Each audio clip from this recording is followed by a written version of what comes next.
Tips आणले. सुरुवातीलाच तुम्हाला एक प्रश्न विचारते. तुम्ही कधी अशा लोकांना नोटीस केलंय का जे उगाचच तुमच्यावर राग धरतात, उगाचच कॉम्पिटिशन करतात आणि तुमचं काहीही चांगलं झालं की त्यांना सहन होत नाही? हो, अशी लोक सगळ्यांच्या आयुष्यात असतात. पण असं का होतं याचं कारण एकच आहे. तुमच्याकडे जे आहे ते त्यांच्याजवळ नसतं म्हणून. ते तुमचे कपडे, तुमची गाडी, तुमचं घर आणि तुमची पर्सनॅलिटी, तुमचा कॉन्फिडन्स, तुमचा ऑरा सगळं नोटीस करतात. जेव्हा एखादा माणूस आतून स्ट्रॉंग असतो ना, तो शांत असतो, तो हॅपी असतो आणि तो स्वतःमध्ये खरं तर कंप्लीट असतो, तेव्हा इन्सिक्युअर लोकांना ते सहन होत नाही. तुम्ही काहीच चुकीचं करत नसतात, तुम्ही फक्त तुमचं लाईफ एन्जॉय करत असतात. पण त्यांना असं वाटतं की ही एवढी खुश कशी राहते, एवढी कॉन्फिडंट कशी आहे आणि लोक यांना इतकं ॲप्रिशिएट कसं काय करू शकतात. आणि तिथून सुरू होते इनडायरेक्ट टोमणे, अननेसेसरी कॉम्पिटिशन आणि सतत कंप्लेंट्स, सतत तुलना. अशी लोकं ना डायरेक्ट आपल्याला काहीच बोलत नाही, पण त्यांच्या बोलण्यातून, त्यांच्या बॉडी लँग्वेजमधून आपल्याला क्लिअरली जाणवतं की ही व्यक्ती माझ्याशी कम्फर्टेबल नाही आहे. सगळ्यात महत्त्वाचं माहिती आहे काय आहे? तुम्ही त्यांना आरसा दाखवत असता, डायरेक्ट नाही पण इनडायरेक्ट. खरं तर तुमचा कॉन्फिडन्स, तुमचा हॅपीनेस त्यांच्या इनसिक्युरिटीजला ट्रिगर करत असतं आणि म्हणूनच ते जास्त इरिटेट होतात. पण आता प्रश्न म्हणजे अशा लोकांशी कसं वागायचं? सगळ्यात पहिलं तर यांचा राग अजिबात करायचा नाही, कारण जेलस व्यक्तीना ही आतूनच अस्वस्थ असते. दुसरं म्हणजे एक्सप्लेन करायचा प्रयत्नच करायचा नाही. ज्यांना समजून घ्यायचे ते समजून घेतात. आणि तिसरं म्हणजे डिस्टन्स मेंटेन करायचं. मला तरी खूप आवडतं अशा लोकांपासून डिस्टन्स मेंटेन करायला. सगळ्यांशी क्लोज राहणं ना गरजेचं नसतं. आपली 4 लोकं जी आपल्या क्लोज आहे, आपल्या जवळची आहे, तेवढी असली तरी आपल्यासाठी पुरेसा आहे. आणि सगळ्यात शेवटचं म्हणजे ना, तुमची वाईब मॅच झाली पाहिजे आणि तुम्हालाच ती प्रोटेक्टसुद्धा करायची आहे. खरं सांगू, आपण म्हणत असतो लहानपणी संगत महत्त्वाची आहे, संगत महत्त्वाची आहे. पण लहानपण असो किंवा मोठेपण, संगत खरंच खूप महत्त्वाची आहे. कारण इन्फ्लुएन्स होण्यासाठी ना आपल्या आजूबाजूला जी माणसं आहेत ना, तीच जबाबदार असतात बरेचदा. तुमच्या आजूबाजूलासुद्धा पॉझिटिव्ह, सिक्युअर, आनंदी लोक असतील तर तुम्ही खरंच ग्रो व्हाल आणि तुमचे विचार जरा वेगळ्या लेवलचे असतील. आणि मला माहिती आहे की तुमच्या आजूबाजूलासुद्धा अशी लोकं असतील. अशा इन्सिक्युअर लोकांना ना त्यांच्या परिस्थितीवर सोडून द्या. आणि जरासुद्धा व्हिडिओ रिलेटेबल वाटला असतील ना तर कमेंटमध्ये नक्की कमेंट करून सांगा. Hi everyone, very good morning and welcome back to my channel. I hope तुम्ही सगळे मस्त आणि मजेत असाल. आता सकाळ संध्याकाळचा स्वयंपाक तर होतो, पण जो मधला वेळ किंवा या व्यतिरिक्त जर आपल्याला काहीतरी खावंसं वाटलं ना, तर कधी कधी म्हणजे माझ्या घरी तरी असं स्पेशली होतं की कधी कधी काहीच नसतं. कारण बाहेरचं पॅकेट फूड किंवा खूप असं जंक घरात कधीच नसतं. इवन बिस्किट पण नसतात आणि असं काही चटरम पटरम पण नसतं. म्हणजे काहीतरी खाण्यासारखं आहे. इवन फरसाण पण नसतं. फक्त एक ती इंदोरवाली शेव आहे, ती घरात नेहमी असते. आणि त्याच्यावरच मग रियांश कधी कधी इतका ताव मारतो ना की दिवसातून कधी कधी 1-2 कटोऱ्यासुद्धा खाल्ल्या जातात. सो मला कन्फ्युजन होतं मी काय बनवून ठेवू. आणि खूप सारं असं बनवून पण ठेवू शकत नाही, पण जेवण झाल्यानंतर किंवा मधल्या वेळेत असं काहीतरी खायला पाहिजे असतं. बिचारा तो काय करतो, त्याला जर भूक लागली ना तर चपाती असते, आपल्याच मनाने तो चपातीला गूळ तूप लावतो आणि खाऊन घेतो. आणि त्याला ते आवडतं. असं नाही आहे की तो काहीच नाही आहे म्हणून खात नाही, पण त्याला ते आवडतं सुद्धा, स्वतःच्या मनानेच करतो तो. पण म्हटलं चला आज जरा थोडं मक्याची पोहे आहेत माझ्याकडे, दिवाळीपासूनची आहेत ती, त्याचा चिवडा बनवून ठेवते. आणि झालंच तर आता ती ड्रायफ्रूट लाडू खायची सवय झाली होती आणि ते छान पण लागतात. पण आता म्हटलं नको, आता तसेही ड्रायफ्रूट इथे असतात, खाल्ल्या जातात. आणि म्हटलं की उडदाचे लाडू आपण बनवू शकतो. पण आता त्यात साखर घालून बनवायचे की गूळ घालून बनवायचे, तो एक मला प्रश्न आहे. कारण मला साखर यूज करायची नाही आहे. तर बघू आता, उडदाचे लाडू मी पहिले तर यूट्यूबवरच सर्च करते की गूळ टाकून बनतात का. आणि 1-2 चटण्या पण मला बनवून ठेवायच्या आहेत. म्हणजे कधी कधी असं होतं की भाजी पण नसते. आत्ता भाज्या आहेत, पण तरीही ना हे जे त्या दिवशीचे जे भिजत टाकलेले चणे आहेत, काला चना, तर त्याची आता मी मस्त भाजी बनवते. ॲक्च्युली हे मी ब्रेकफास्टसाठी टाकले होते, पण ब्रेकफास्ट काही याचा झाला नाही. आता खूप दिवस ठेवल्यापेक्षा याचीच भाजी बनवते आणि फक्त चपाती किंवा मग भाकरी. सो खूप असा स्वयंपाक नाही आहे, म्हणून स्वयंपाकाच्या वेळेतच मी तो मक्याचा चिवडा, 2 चटण्या आणि लाडू, आय डोंट नो होईल की नाही या वेळेत, पण लाडू पण मला आज करायचे. सो चला व्हिडिओची सुरुवात करूया.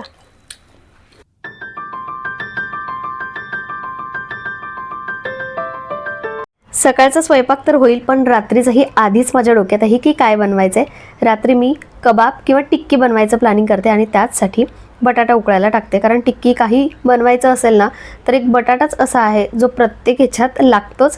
म्हणून म्हटलं की जरी कामात नाही आला तरी त्याची भाजी बनवता येते दुसऱ्या दिवशी. म्हणून बटाटाही कुकरमध्ये उकळत टाकला आणि त्यानंतर तीळ भाजून घेतले. जरा जास्तच भाजले, पूर्ण याची चटणी बनवणार नाही आहे, अर्धे तळ मी तसेच ठेवणार आहे जर काही लाडू वगैरे बनवायचे असेल तर. त्यानंतर जवस पण भाजून घेतली.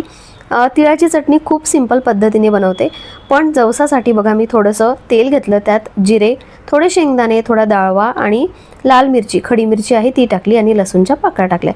हे छान असं भाजून घेतलं जोपर्यंत ते ब्राऊन होत नाही तोपर्यंत. आणि अशी चटणी तुम्ही एकदा बनवून बघा, खूप टेस्टी लागते. आता सिंपल तिळाच्या चटणीसाठी मी भाजलेले तीळ, लसूणच्या पाकळ्या, थोडं लाल मिरची पावडर आणि मीठ घातलं, दॅट्स इट.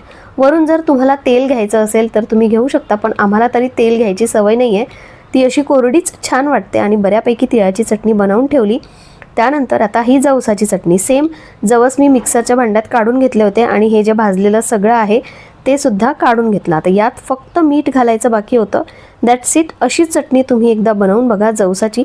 ही सुद्धा कोरडीच बनते, पण ही पण मी जरा जास्तच बनवून ठेवली. आणि हे सगळं ना आता मस्त डायनिंग टेबलवर ठेवते, दोन्हीही बरण्या, म्हणजे जेवायच्या वेळेस दोन्ही चटण्या घेता येईल. त्यानंतर बघा ही काला चण्याची उसळ, भाजी आपण काय म्हणू शकतो, ती पण तयार आहे. स्वयंपाक झालाय, 2 चटण्या पण बनवून झाल्या, थोडासा गॅसचा ओटा पण आवरून घेतला.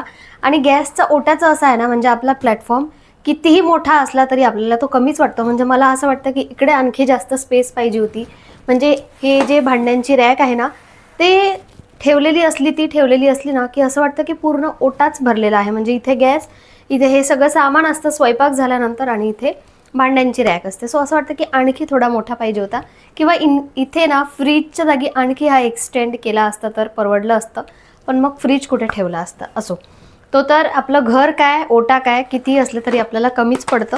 आता माझ्याकडे ना कढीपत्ता नाही आहे, पण आता कढीपत्त्याची जर वाट बघत बसले तर आजही हा चिवडा राहून जाईल. आणि एकदा का जेवण झालं की मग त्याच्यानंतर काही करायची इच्छा होत नाही. तसंही आता दुपारचं खूप जास्त ऊन पडायला लागलं आहे. जेवण झालं की मस्त जरा आराम करावासा वाटतो, काम करायची काही इच्छा होत नाही. तर आता आहे माझ्याकडे वेळ, तर विदाऊट कढीपत्ताच मी चिवडा बनवून घेते.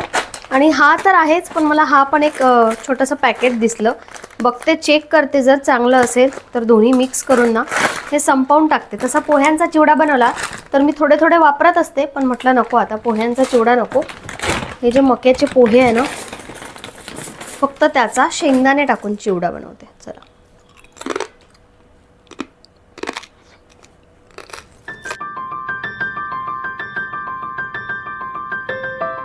आता या चिवड्यावरून मला आणखी एका चिवड्याची आठवण झाली, जो मला हळदी कुंकाला मिळाला होता आणि रियांशनीच पूर्ण संपवला. पण इतका टेस्टी होता ना, त्या काकूंना रेसिपी विचारेल आणि तुमच्याशी पण शेअर करेल, इतका तो वेगळा आणि मस्त टेस्टी चिवडा होता. आता माझे मक्याचे पोहे तळून घेतले मी. शेंगदाणे, खरं तर कढीपत्त्याची कमतरता होती, पण म्हटलं जाऊ दे. कश्मीरी लाल मिर्च टाकली, थोडंसं मीठ घातलं, पिठी साखर आणि हा चाट मसाला घातला आहे. कश्मीरी लाल मिर्च पावडर वापरायचं, म्हणजे थोडासा कलर छान दिसतो. आणि पिठी साखर वापरली ना मस्त तिखट गोड असा चिवडा होतो. आता सगळं मिक्स करून घेते आणि मस्त कुरुम कुरुम असा चिवडा तयार आहे.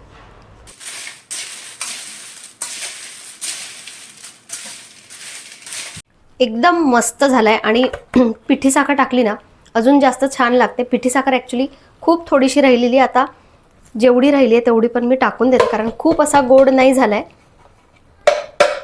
आणि कश्मीरी लाल मिर्च वापरलं ना त्यामुळे थोडंसं तिखट जरी आलं, जसं की एखाद्या याला ना खूप जास्त असं तिखट लागलेलं असतं, अगदी लाल लाल असतो, पण तेही खाल्ल्यानंतर ना खूप असं तिखट लागत नाही. रियांशला आवडेल, अश्विन नाही खाणार मला माहिती आहे. माझा आणि रियांशचा थोड्या दिवसांचा स्नॅक्स, थोड्या दिवसांचा पण नाही माहीत, 2-3 दिवस, दॅट्स इट. चला, त्यानंतरचा हा ओट्यावरचा पसारा आवरते आणि एक काम करायचं आहे ते करून मग जेवायचीच वेळ होऊन जाते. आणि झाला, इथे अर्धा दिवस जातो. आणि अर्ध्या दिवसानंतर म्हणजे 1:30 वाजला की जेवायची वेळ होते. 2 वाजेपर्यंत आमचं जेवण चालतं. त्यानंतर टी व्ही चालू असते. 2:30 वाजता रियांशला खाली आणायला जाते आणि तो आल्यानंतर मग काय विचारूच नका, टी व्ही चालू असते, त्याच्या गप्पा चालू असतात. सो त्यानंतर काही माझं व्हिडिओ शूट करणं होत नाही. झालंच तर मग संध्याकाळी वेळ मिळतो. पण आज मी विचार करते की मला ना ते जे लोअर्स आहेत ना, पॅन्ट आहेत माझ्या घरी घालायचे, त्यासाठी इलास्टिक आणायचं आहे. तर झालंच तर म्हणजे ऊन पाहून बाहेर पडायची इच्छा तर होत नाही, आत्ता जसं गरमी व्हायला लागली आहे, पण झालंच तर मग मी ते इलास्टिक आणेल आणि दुपारी मग असंच टाइमपास थोडंसं ते स्टिचचं काम करते. मस्त झालंय.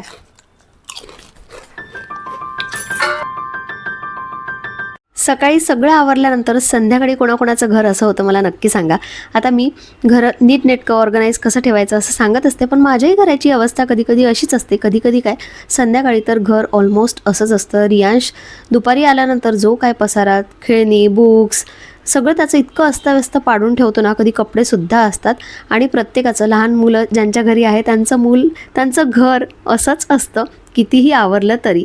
मला प्रश्न येतात की आमच्याकडे लहान मुलं आहे, आत्ता आवरलेलं घर दुसऱ्या मिनिटाला ना जसंच्या तसं होतं.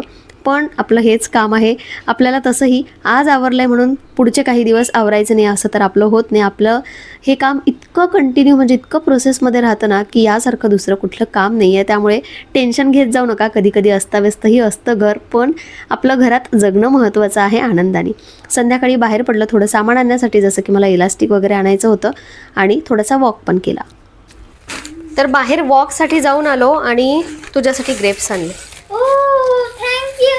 जा, पप्पा म्हणे की रियांशनी मला सांगितलं ग्रेप्स आणायला, आणि मला जे आणायचं होतं मेन इलास्टिक, ते मी इलास्टिक आणलं आहे. कसं क्वालिटी आहे काय मला काहीच माहीत नाही. आता मी फक्त लावून बघेल. याआधी मी कधीच लावलेलं नाही आहे, but I will try. Elastic आणि धागे पण आणलेले आहेत मी, ब्लॅक अँड व्हाईट. रियांश, आत्ता या धाग्यांना हात नाही लावायचा, इकडे ये. हा काय करतो ना, सुई धागा काय माहिती काय. अच्छा, तू बघितलं पण. ऐक, या माझ्या धाग्यांना हात लावायचा नाही आता, ठीक आहे रियांश प्लीज. तू पूर्ण अस्ताव्यस्त करून ठेवतो मग. आणि छोटी छोटू 2 क्लचर्स आणले.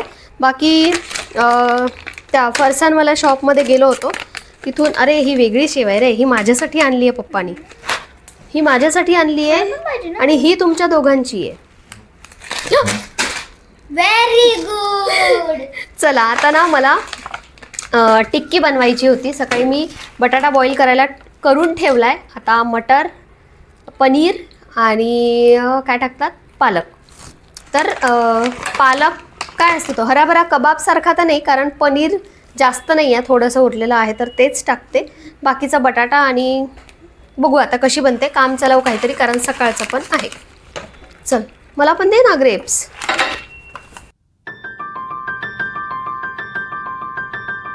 बरं, आणखी एक गोष्ट मला सांगावीशी वाटते. मी जे काही तुमच्याशी शेअर करत असते ना, रोजच्या आयुष्यात, रोजच्या दिवसात माझ्यासोबत जे घडतं, जे मी करते, जसं मी राहते तसं मी सगळं तुमच्याशी शेअर करते. आणि मला नाही वाटत की मी काहीतरी खूप वेगळं करते, तुम्हीसुद्धा तेच करत असतात. फरक फक्त एवढाच असतो की कोणीतरी सांगितल्यानंतर, कुणाचं तरी बघितल्यानंतर आपल्याला कधी कधी मोटिवेशन मिळतं आणि करायची इच्छा होते. पण कधी कधी ना निगेटिव्हिटी पण येते. पण असो, निगेटिव्हिटीपेक्षा आता पॉझिटिव्हिटी जास्त महत्त्वाची आहे. माझा एक व्हिडिओ जो मी घर शांत प्रसन्न कसं ठेवायचं, त्या व्हिडिओला तुम्ही खूप छान कमेंट्स केल्या. आणि काही कमेंट्स अशा होत्या ना की अगदी इग्नोर केल्या मी. इग्नोराय नमः जसं तुम्हाला सांगत असता तसंच. आता टिक्की एन्जॉय करायची आहे. मस्त झाली होती टिक्की. थोडंसं पनीर घातलं होतं पण छान झाली होती.